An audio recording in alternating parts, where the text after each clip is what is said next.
Hello, everyone, and welcome back to Beginner English, the podcast. I'm Sarah. And I'm Mike. Welcome to episode 35. We're absolutely delighted to have you with us today. If you're new to our show, welcome. We create English learning content for students at A2 to B2 levels. We speak clearly, explain new words, and make learning fun and interesting. Today, we have a delicious topic. Literally. We're going to explore food around the world. Sarah, I'm already getting hungry just thinking about it. Me too, Mike. Food is such a wonderful way to learn about different cultures. Every country has its own special dishes, cooking methods, and eating traditions. That's right. Today, we'll discover what people eat for breakfast in different countries, explore famous dishes from around the world, and learn about interesting food customs and traditions. We'll also learn lots of new vocabulary related to food, cooking, and eating.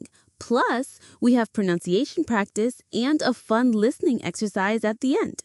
Before we start our culinary journey, let's remind our listeners about our website. You can find complete transcripts of all episodes at beginnerenglishpodcast.com. That's BEGINEER Englishpodcast.com. The transcripts help you read while you listen, which is excellent for improving your English skills. Also, if you missed last week's episode about daily routines around the world, make sure to check it out. It's episode 34, and it's full of interesting cultural information. Now, are you ready to take a delicious journey around the world? Let's explore the wonderful world of international cuisine. I'm ready. Let's dig in. Let's start with essential food vocabulary, Sarah. Cooking and eating involve so many different words. You're absolutely right, Mike. Let's begin with basic cooking methods. First, to cook. C-O-O-K. This is the general word for preparing food with heat. We can boil food. B-O-I-L. This means cooking in hot water. For example, I boil eggs for breakfast. We can fry food. F-R-Y. This means cooking in hot oil or butter in a pan. She fries chicken for dinner. Bake means to cook in an oven. B-A-K-E. We bake bread every Sunday. Grill means to cook over direct heat, often outdoors. G-R-I-L-L. Let's grill some vegetables for lunch. Now let's talk about taste. Food can be sweet, S-W-E-E-T, like chocolate or fruit. Food can be salty, S-A-L-T-Y, like potato chips or cheese. Sour means sharp and acidic, S-O-U-R, like lemons or vinegar. Bitter is a strong, often unpleasant taste, B-I-T-T-E-R, like dark coffee without sugar. Spicy means hot with pepper or strong spices. S-P-I-C-Y. This curry is very spicy. Food can also be mild, which is the opposite of spicy. M-I-L-D. This sauce is mild and gentle. Let's talk about textures. Food can be crispy, C-R-I-S-P-Y. This means hard and crunchy, like fresh lettuce or fried chips. Food can be soft, S-O-F-T, like mashed potatoes or ripe bananas. Chewy means you need to chew it a lot, C-H-E-W-Y. Some types of bread or meat are chewy. Creamy means smooth and rich, often with cream or milk, C-R-E-A-M-Y. This soup is very creamy. Now let's learn about meals. We already know breakfast, lunch, and dinner, but there's also brunch. What's brunch, Sarah? Brunch is a combination of breakfast and lunch, B-R-U-N-C-H. People usually eat brunch late in the morning, around 10 or 11 a.m. on weekends. We also have snacks, S-N-A-C-K-S. These are small amounts of food between meals, like nuts, fruits, or cookies. Appetizer is a small dish before the main meal, A-P-P-E-A-Z-I-E-R, also called a starter. The main course or the main dish is the most important part of a meal, usually meat, fish, or vegetables. And dessert is the sweet course at the end of a meal. Dessert, like ice cream, cake, or fruit. Let's talk about kitchen tools. A pot is a deep, round container for cooking, pot. A pan is a flat, shallow container for frying, pan. A knife is for cutting, knife. Remember, the K is silent. A spoon is for eating soup or stirring, spoon. A fork has pointed ends for picking up food, fork.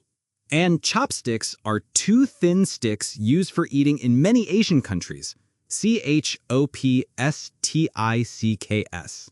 Excellent vocabulary. These words will help you understand today's episode much better. Now, let's start our world food tour. Let's begin our culinary journey with breakfast, the most important meal of the day. Sarah, breakfast varies so much from country to country. It really does, Mike.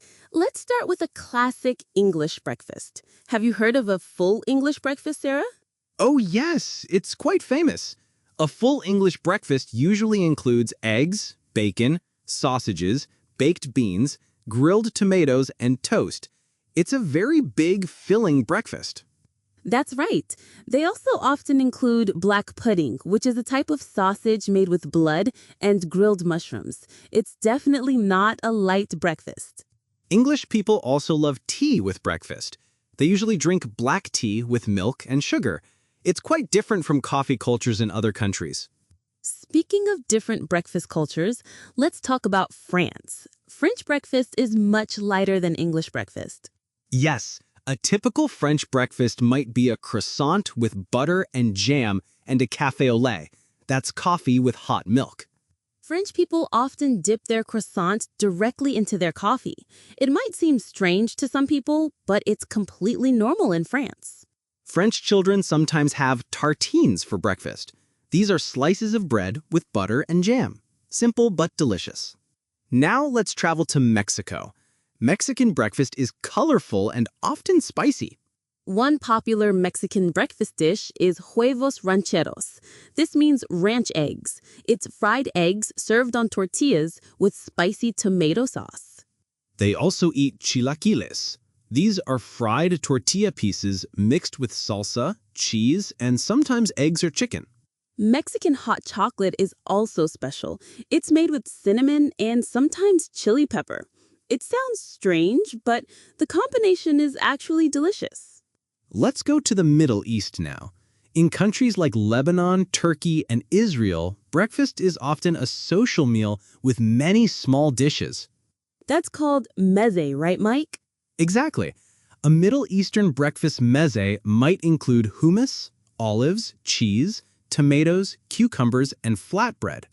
They also eat lebne, which is thick yogurt with olive oil and herbs, and za'atar, which is a spice mixture with herbs and sesame seeds. Middle Eastern people often eat with their hands, using bread to scoop up the other foods. It's a very social way of eating. Now, let's visit India. Indian breakfast varies greatly from region to region. In South India, people might eat idli and sambar. We mentioned this in our previous episode. Idli are soft white cakes made from rice and lentils. Sambar is a spicy soup with vegetables and lentils. South Indians also eat dosa, which are thin, crispy pancakes made from rice and lentil batter. In North India, breakfast might include paratha. That's flatbread with yogurt and pickled vegetables. Indian people also drink chai, spiced tea with milk and sugar. Chai is served in small glasses or cups and is usually very sweet. Let's explore East Asia now. In China, breakfast is quite different from Western breakfasts. Chinese people often eat congee for breakfast. Congee is rice porridge, soft rice cooked with lots of water until it becomes creamy. They add different toppings to congee, like pickled vegetables, meat, or eggs. It's comfort food, food that makes you feel good and happy. Chinese people also eat baozi. These are steamed buns filled with meat or vegetables. They're soft, warm, and very filling. In Japan, traditional breakfast is completely different from Western breakfast. They often eat rice, miso soup, grilled fish, and pickled vegetables. Miso soup is made from fermented soybeans. It sounds unusual, but it's actually very healthy and tasty. Japanese people also eat tamagoyaki for breakfast. This is a sweet omelet that's rolled into a rectangular shape. However, many young Japanese people now eat Western-style breakfast, bread, eggs, and coffee, especially in busy cities like Tokyo. Let's visit Korea. Korean breakfast traditionally includes rice, soup, and several side dishes called banchan. One famous Korean breakfast food is kimchi, fermented cabbage with chili pepper. It's spicy, sour, and very healthy. Koreans also eat seaweed soup for breakfast. Seaweed is very nutritious and popular in Korean cuisine. Now let's visit South America. In Brazil, breakfast often includes tropical fruits like papaya, mango, and passion fruit. Brazilians love acai bowls for breakfast. Acai is a purple berry that's very healthy. They blend it with other fruits and eat it like ice cream. They also eat pão de açúcar, sweetbread, and drink strong coffee with lots of sugar. Brazilian coffee culture is amazing.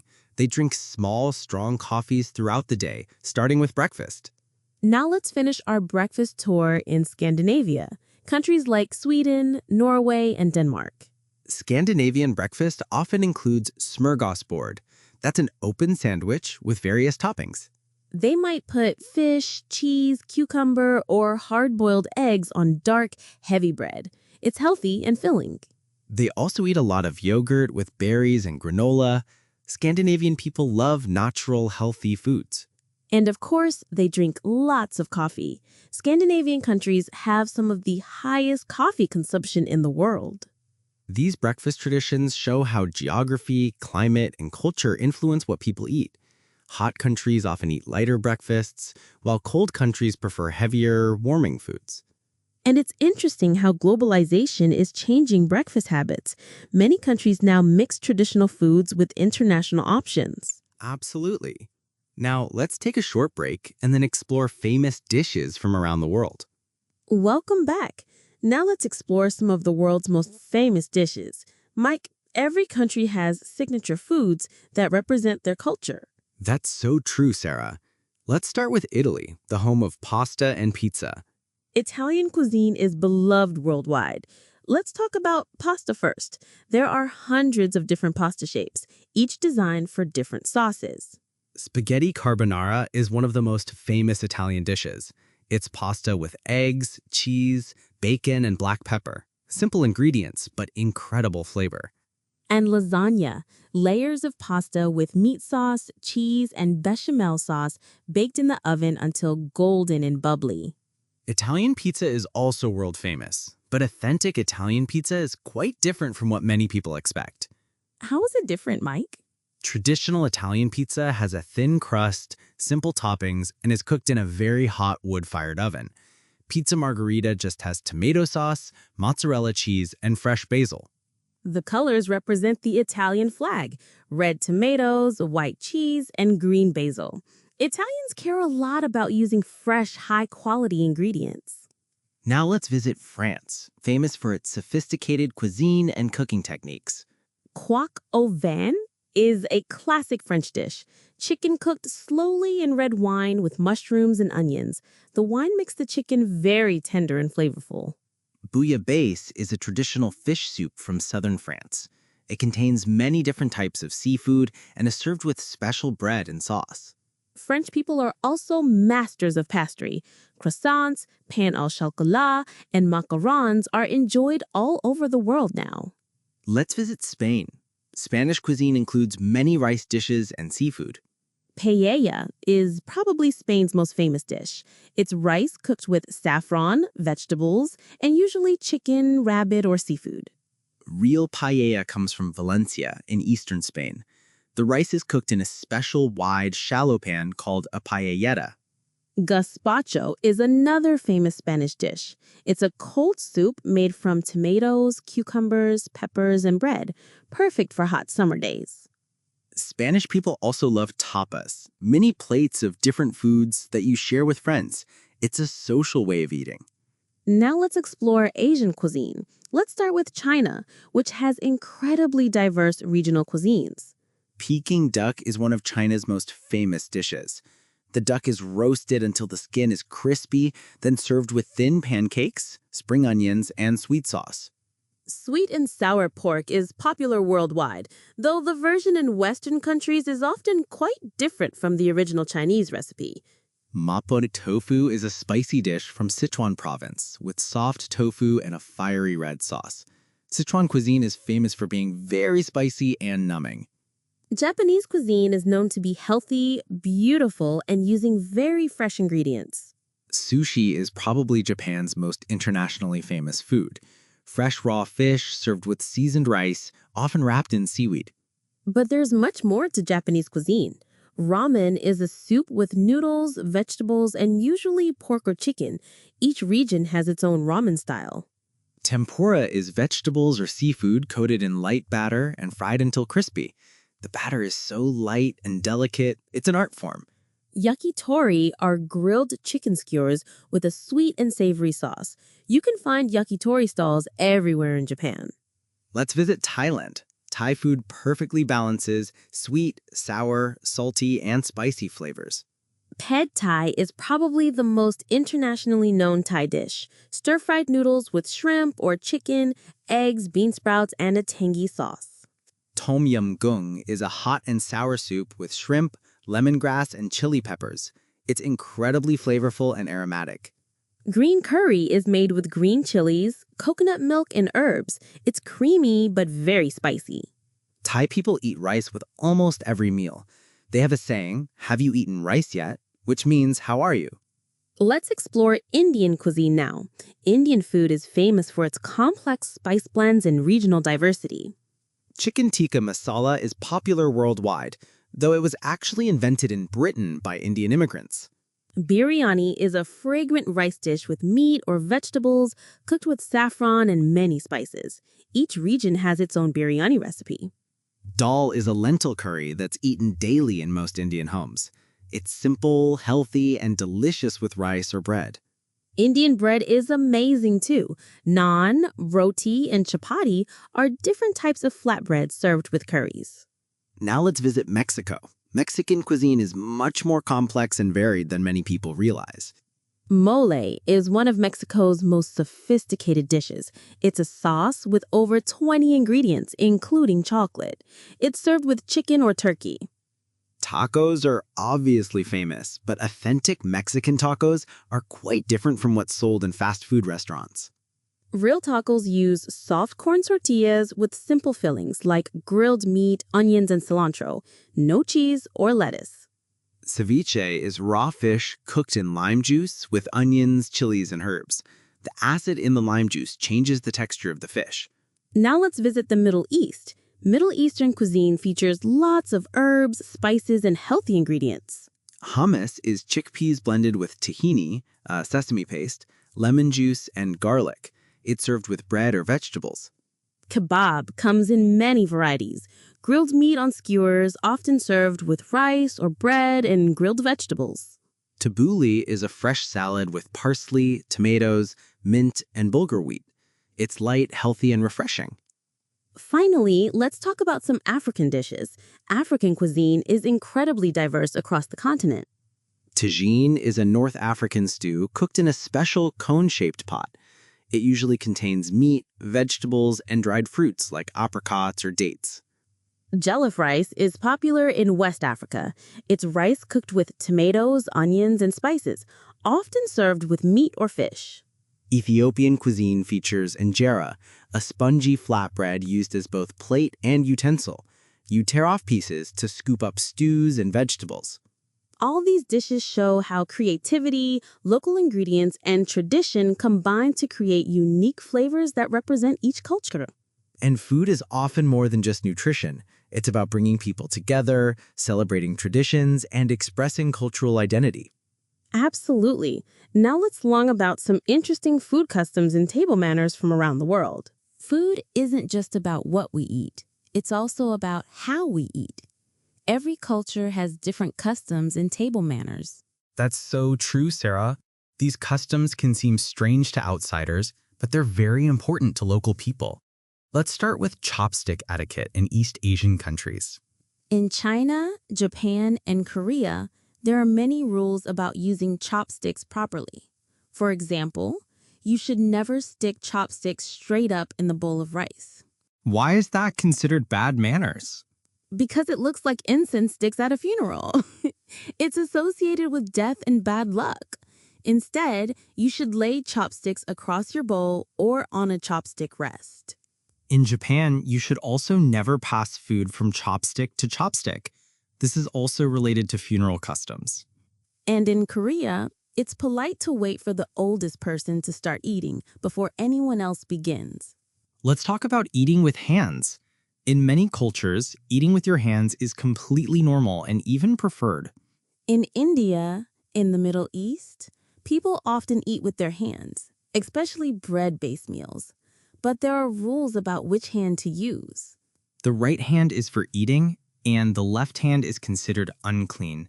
So you should always eat and pass food with your right hand. In Ethiopia, people eat from a shared plate using injera bread. Everyone sits around one big plate and eats together. It's very social. That's beautiful. Sharing food creates bonds between people. Now let's talk about some European table manners. In many European countries, it's important to keep your hands visible on the table during meals. Don't put your hands in your lap. And in France, you should never cut lettuce with a knife in salad. You fold it with your fork instead. Cutting lettuce is considered bad manners. In Germany and some other European countries, it's polite to finish everything on your plate. Leaving food suggests you didn't like it. But in China, it's actually polite to leave a little food on your plate. This shows your host gave you enough food. Let's talk about drinking customs. In many Asian countries, you should never pour your own drink. Always pour for others first. And in Korea, when an older person offers you a drink, you should receive it with both hands as a sign of respect. In Russia and some Eastern European countries, there are elaborate toasting customs. Before drinking alcohol, someone always makes a toast. And you should make eye contact with everyone when toasting. Looking away is considered rude. What about tipping customs? These vary enormously around the world. In the United States, tipping 15 to 20% at restaurants is expected. Servers depend on tips because their base salary is very low. But in Japan, tipping is actually insulting. It suggests the person needs extra money because they're not paid properly. In some European countries, service charges are included in the bill, so tipping is optional but appreciated for excellent service. Let's talk about some interesting food taboos, foods that certain cultures avoid. In Hindu culture, cows are secret animals, so most Hindus don't eat beef. Cows are respected and protected. In Islamic culture, pork is forbidden, and all meat must be halal, prepared according to Islamic law. In Jewish people, follow kosher laws, which include not mixing meat and dairy products in the same meal. Some Buddhist cultures avoid all meat because they believe in not harming any living creatures. It's important to respect these dietary restrictions when cooking for or eating with people from different cultures. Now let's talk about some fun food traditions and celebrations around the world. In Spain, people eat 12 grapes at midnight on New Year's Eve, one grape for each month of the coming year. It's supposed to bring good luck. In Italy, eating lentils on New Year's Day is believed to bring wealth because lentils look like coins. In Greece, they have a tradition called smashing plates at celebrations. Breaking plates is supposed to bring good fortune. Actually, Mike, I think that's more of a tourist myth now. Modern Greeks don't usually break plates. Oh, thanks for the correction. That shows how food myths can spread and change over time. In Mexico, the Day of the Dead celebration includes special foods like pan de muerto, bread of the dead, decorated with bone-shaped pieces. Chinese New Year features many symbolic foods. Fish represents abundance, dumplings look like gold ingots for wealth, and long noodles represent long life. In Scotland, they have haggis for Burns Night, a traditional dish made with sheep's organs, oatmeal, and spices cooked in a sheep's stomach. That might sound strange to some people, but it's delicious and deeply traditional. Every culture has foods that might seem unusual to outsiders. These customs show that food is never just about nutrition. It's deeply connected to culture, religion, family, and social relationships. And understanding these customs helps us respect and appreciate other cultures when we travel or meet people from different backgrounds. Absolutely. Now let's take another break and then work on pronunciation. Time for pronunciation practice. Today we'll focus on food-related words that can be challenging for English learners. Remember, good pronunciation helps people understand you better. Don't worry about having a perfect accent. Just focus on clarity. Let's start with some tricky food names. I'll say each word twice, then Mike will use it in a sentence. Ready. Worcestershire. Worcestershire. This is a famous English sauce. I put Worcestershire sauce on my steak. The pronunciation is Worcestershire, not Worcestershire. Quinoa. Quinoa. Quinoa is a healthy grain from South America. The pronunciation is quinoa. Croissant. Croissant. I had a butter croissant for breakfast. In English, we say croissant or croissant. Bruschetta. Bruschetta. Italian bruschetta has tomatoes and basil on toasted bread. It's pronounced bruschetta, not bruschetta. Now let's practice some cooking verbs with similar sounds. Fry. Fry. I fry eggs in a pan. Try. Try.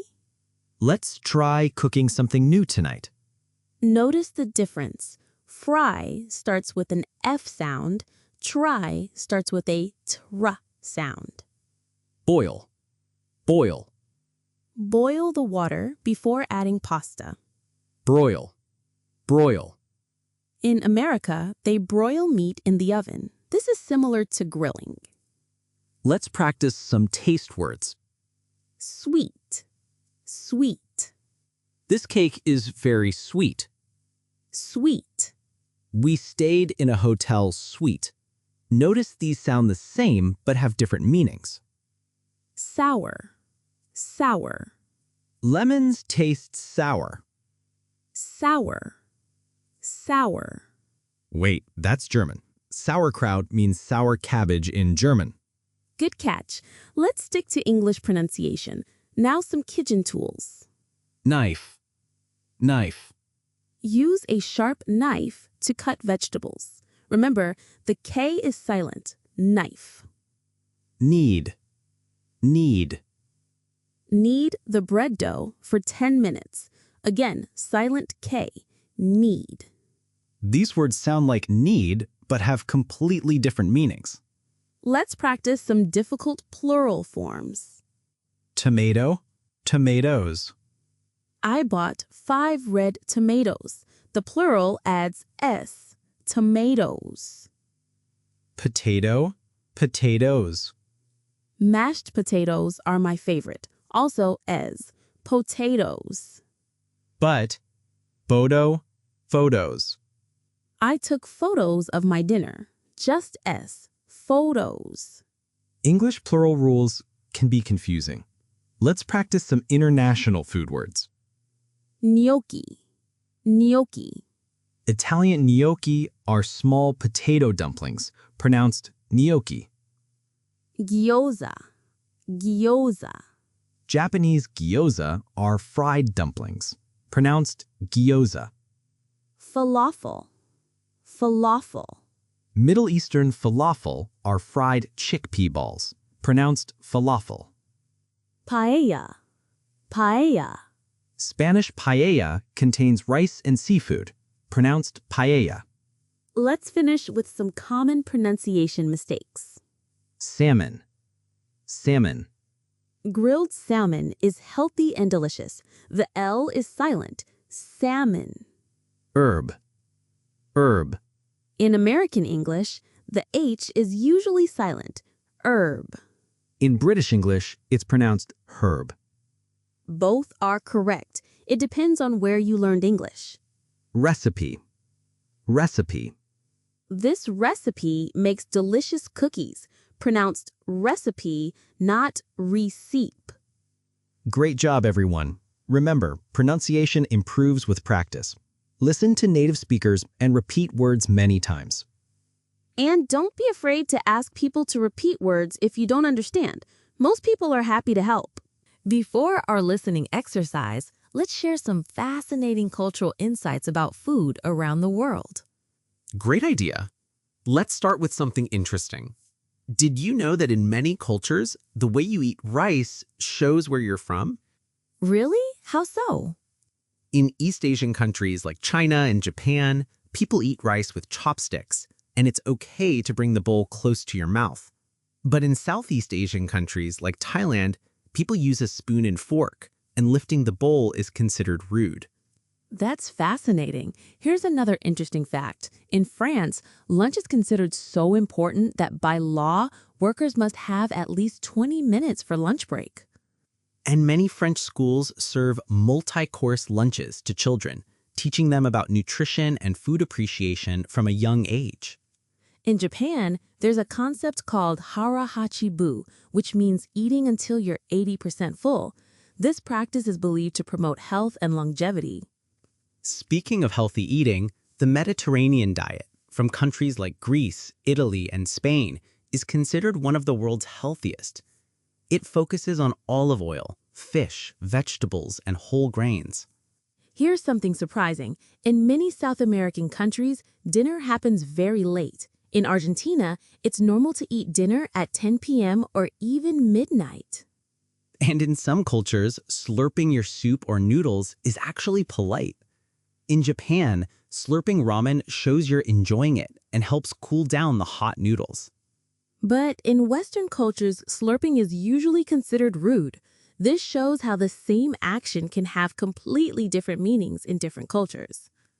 In India, there's a beautiful concept called Annam Brahma, which means food is divine. This reflects the spiritual connection many Indians feel with their food. Many Indian families say a prayer before eating, thanking the earth, the farmers, and the cook who prepared the meal. In Morocco and other North African countries, eating from a shared plate with your hands is not just normal, it's a sign of trust and community.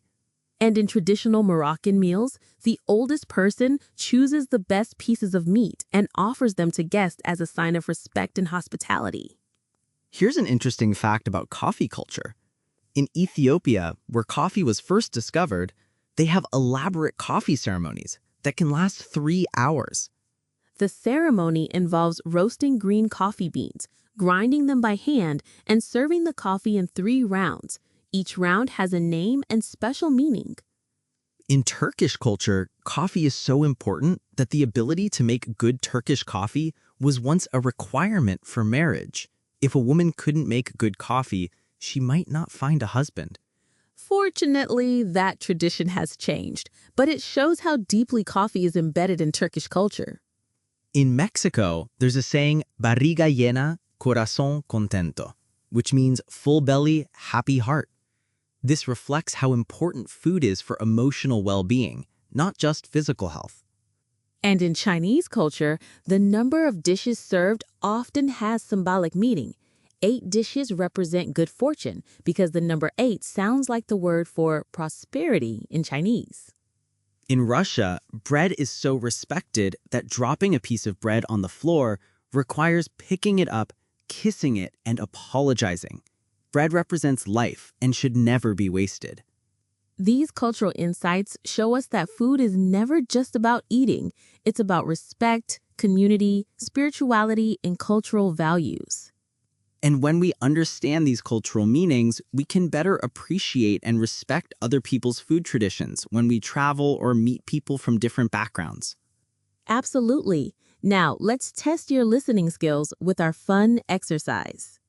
Time for our listening exercise. This will help you practice understanding spoken English and review what we've learned today. I'm going to tell you a story about Carlos, who is taking a cooking class to learn about international cuisine. Listen carefully and try to remember the details. After the story, I'll ask you some questions. Ready? Here we go. Carlos is a 25-year-old student from Mexico living in London. He loves trying new foods, so he decided to join an international cooking class. The class meets every Saturday morning for 2 months. In the first week, they learn to make Italian pasta. Carlos made spaghetti carbonara with eggs, bacon, and Parmesan cheese. The teacher, Maria from Rome, showed them how to make the sauce creamy without scrambling the eggs. Carlos was surprised that authentic carbonara doesn't use cream. The second week was French cuisine. They prepared coquen au vin, chicken cooked in red wine. Carlos learned that French cooking uses a lot of butter and wine. The dish took 3 hours to cook slowly, but the result was incredibly tender and flavorful. In week 3, they explored Thai food. Carlos made green curry from scratch, grinding his own curry paste with chilies, lemongrass, and garlic. His eyes watered from the spicy chilies, but the final curry was delicious with jasmine rice. Week 4 was Japanese cooking. Carlos learned to make sushi rice and roll maki sushi with cucumber and avocado. The teacher, Kenji from Tokyo, taught them that sushi rice must be exactly the right temperature and seasoned with rice vinegar, sugar, and salt. For the final class, everyone cooked a dish from their own country. Carlos made mole from his grandmother's recipe, a complex sauce with over 20 ingredients, including chocolate. His classmates were amazed that chocolate could be used in a savory dish. Carlos loved the class because he not only learned new recipes, but also discovered the stories and traditions behind each dish. Now he cooks international food at home and shares the recipes with his friends back in Mexico.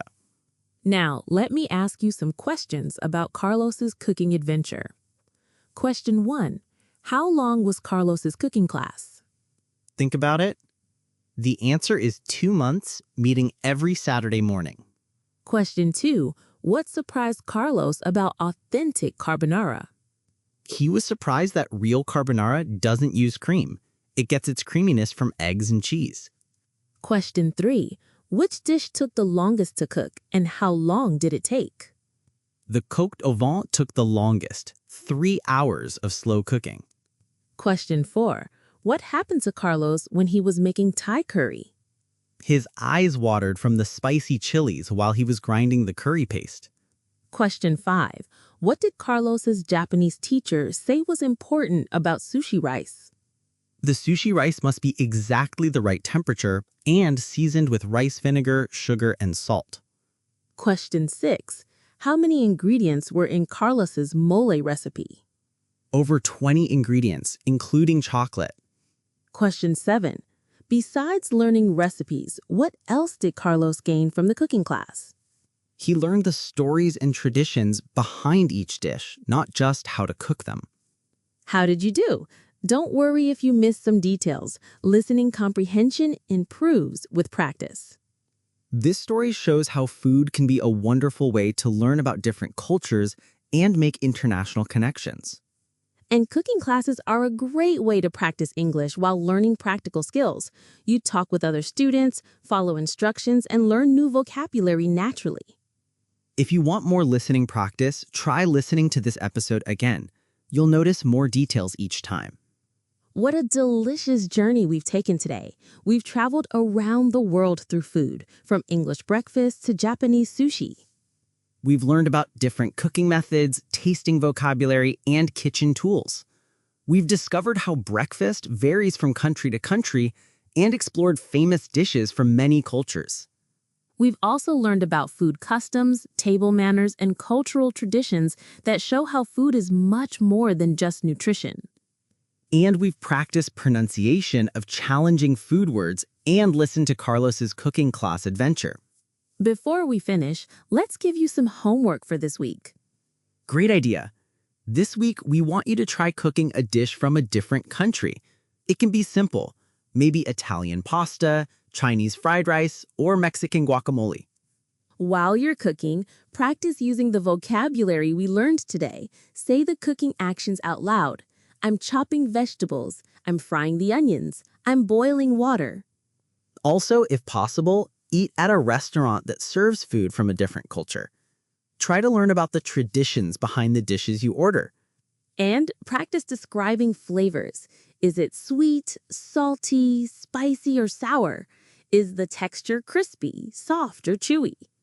Remember, food is one of the best ways to connect with other cultures and practice English at the same time. Don't forget to visit our website at beginnerenglishpodcast.com for the complete transcript of this episode. You'll also find vocabulary lists and cooking-related exercises. If you enjoyed this episode, please share it with friends who are learning English. Word of mouth helps our podcast reach more students around the world. And if you have time, please leave us a review on your podcast app. Reviews help other learners find our show. Next week, we're going to talk about transportation around the world. Different ways people travel in different countries, from bicycles in the Netherlands to tuk-tuks in Thailand. We'll learn vocabulary about vehicles, discuss public transportation systems, and explore how geography affects how people move around their cities and countries. It's going to be another exciting cultural journey. Until then, keep practicing your English every day. Remember, learning a language is like cooking. It takes time, practice, and patience, but the results... Remember, learning a language is like cooking. It takes time, practice, and patience, but the results are always worth it. Thank you so much for joining us on Beginner English, the podcast. I'm Mike. And I'm Sarah. Keep learning, keep exploring, and keep enjoying the wonderful world of English. Goodbye and bon appetit.